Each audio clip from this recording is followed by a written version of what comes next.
aqui a gente discute um pouquinho das deformidades, especificamente as escolioses, tá? Tema gigantesco, né? Aula aí para lá de 3, 4 horas de aula, se fosse secar o tema, né? Eu vou tentar mais uma vez falar aqui o que é que eles mais cobram em prova, os cuidados que você tem que tomar, né? Tentar fazer uma revisão do assunto. Gostaria muito de limpar o assunto, mas é uma aula gigantesca, né? Coisa é muito grande, é muita informação. Vamos tentar falar o que é mais importante para o nosso TEOT. Então, olha só. As curvas fisiológicas aqui, queria que você guardasse a cifose torácica e lombar, né? 20 a 40 graus, a lordose lombar 50 a 60 graus. E a definição, né? Escoliose é a curvatura lateral da coluna, né? Associada com rotação vertebral. E esse termo, rotação, é muito importante, porque na realidade é uma deformidade em 3D, né? A gente tem uma rotação vertebral que vai em direção à convexidade da deformidade. E o que caracteriza lá a escoliose é uma radiografia, né? Uma angulação maior do que 10 graus, maior ou igual a 10 graus aí, tá? Pelo menos isso no plano coronal. A gente vai ter uma diminuição da cifose, né? E aí a gente tem o famoso efeito de Huerter-Folkman, né? O que é isso aí? Você tem um encunhamento, né? Uma diminuição ali dos discos vertebrais na região de compressão, no lado côncavo da curva, né? Você tem esse encunhamento justamente por essa supressão, você tem mais pressão ali e acaba suprimindo o crescimento desse local. Vamos lá. Curvas, né? Curva cervical C2, C6, cérvico-torácica C7, T1, C7 a T1, a curva torácica T2 a T11, tóraco-lombar T12 a L1, lombar L2 a L4, lombo sacral L5 até a região distal. As etiologias, a gente pode ter a escoliose idiopática, é a mais comum, a etiologia desconhecida, né? A congênita, que é uma falha de formação e segmentação, neuromuscular, a escoliose da paralisia cerebral e das distrofias são as mais estudadas, as mais comuns. Né? Você pode ter as sindrômicas aí, né, relacionadas com doenças generalizadas, síndrome de Marfan, tumores, neurofibromatose. Esse quadro ele tem no Campbell, óbvio que eu não vou ler ele todo aqui com vocês, mas ele é um grande resumo do assunto, né? Essa tabela aqui comprime bem, né, dá bastante informações aí, inclusive que cai em prova do assunto, tá? E dividindo as escoliose infantil, juvenil e do adolescente. E a gente comenta, pincela alguns aspectos de cada uma delas. Começando pela idade, né? A infantil é até 3 anos, juvenil 4 a 9 anos, e do adolescente a partir de 10 anos. Vamos lá, infantil. Inicialmente, o que a gente tem que avaliar na infantil, na realidade, é saber assim, quando ela vai progredir, né, e quando ela vai resolver. Geralmente, quando ela ocorre nos menores de 1 ano, o diagnóstico se dá com menos de 1 ano de idade, né, as curvas são menores, né, não tem curva secundária e tem resolução. Tá? Se tiver mais de 37 graus, é provável que tenha progressão. Você pode fazer também o famoso ângulo, o ângulo de meta. Né? Vou mostrar para vocês como é que calcula. Mas na realidade, você faz o ângulo de meta, né? E aí quando você faz a diferença entre eles, se der maior do que 20, fala a favor de progressão. Eu vou mostrar mais para frente isso para vocês. E a progressão nesse tipo de caso, quando progride é rápida, né? E dá problema, né? Porque pode prejudicar aqui o sistema cardiopulmonar, já que essa escoliose é muito precoce. Né? Bem, a gente pede ressonância magnética para as curvas maiores de 20 graus, né? De repente para até avaliar condições associadas, como tumor, medula presa. E aqui eu queria mostrar para vocês o ângulo de MEPA, né? O ângulo costa vertebral. A gente utiliza isso aqui para avaliar a progressão da curva, né? Para prever a progressão da curva. Funciona assim, você pega lá o eixo central, né, da vértebra e pega lá a projeção das costelas, né? Porque quando a vértebra roda, com uma deformidade em 3D, ela não roda sozinha, né? Ela leva as costelas com ela. Né? Então você vai pegar aqui essas costelas e fazer um ângulo. Na realidade, não é bem o ângulo de meta, né? É a diferença desse ângulo. Se a diferença desses ângulos for maior do que 20, 84% vai progredir. E se for menor do que 20, 83% vai resolver, não vai progredir. Então, fala bastante a favor de progressão essa diferença aqui no ângulo.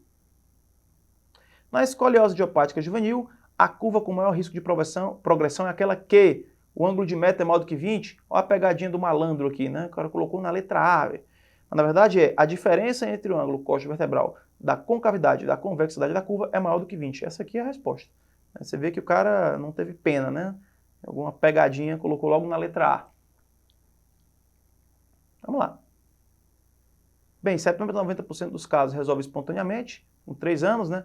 Curvas menores do que 25 graus e com a diferença do ângulo costo-vertebral menor do que 20, a gente observa, de 6 em 6 meses, As curvas progressivas aí, né, a gente acaba tendo que intervir, né?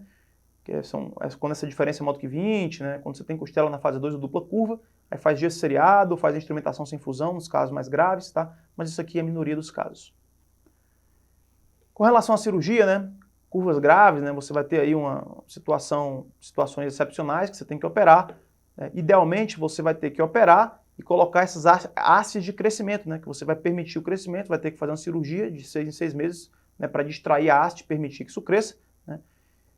E nos casos excepcionais aí, né? Você avalia a possibilidade de fazer fusão, né? O problema das artrodeses, né, posteriores aqui nas vértebras, em casos iniciais, né, antes do pico do crescimento, é por causa do efeito virabrequim, né, o efeito de Crankshaft, né, que é exatamente isso aqui. Você faz a fusão posterior, né, faz a artrodese posterior, sendo que a região anterior da vértebra ela ainda cresce. Aí você começa a ter essa deformidade virabrequim, né. Então é sempre um fenômeno que preocupa, né, quando você tem que fazer esse tipo de cirurgia em pacientes que não chegaram na velocidade do pico de crescimento. Bem, com relação à escoliose juvenil, ela ocorre dos 4 aos 10 anos. Né? Essa aqui é a escoliose que mais progride, né? É a que está mais associada com progressão. Tá? 67% dos pacientes com menos de 10 anos progridem. Né? E se o paciente tiver menos de 10 anos e a curva maior do que 20 graus, 100% vai progredir. Né? Então, essa é a que mais progride. Isso é questão de prova, inclusive. Né? Qual é a que mais progride? A juvenil. Tá? Você vai tratar ela semelhante à do adolescente. Né? Se tiver menos de 20 graus, você conserva, avalia a progressão. Se você tiver 5 a 7 graus, você vai ter que tratar. Né? E aí você usa a órtese tóraco-lombosacral, né? Se o ápice estiver abaixo de T8, ou então Milwake se o ápice estiver acima de T8. Tá? Ideal é, se for operar, né, é tentar esperar a maturidade esquelética para a curva estar controlada, aí você evitar alguns problemas, como por exemplo o efeito virabrequim. Isso aqui é questão de prova, né? Quais são os fatores relacionados à progressão na escoliose juvenil? Ela progride mais em meninas, na pré-menarca, RICE 0, em situações de dupla curva ou curva torácica, né? Ou em curvas acentuadas. Bem, e aí, como tem essa grande chance de progressão, o ideal na nossa avaliação é sempre estar definindo esse risco, né? O risco de progressão. Então vamos lá, uma das maneiras de avaliar isso é avaliar a fase de Risser, né? Em que está o paciente. Né? E o que é o Risser? Né? É a ossificação da apófise ilíaca, né? Dividida em 4 partes, de lateral para medial. Isso é importante, de lateral para medial.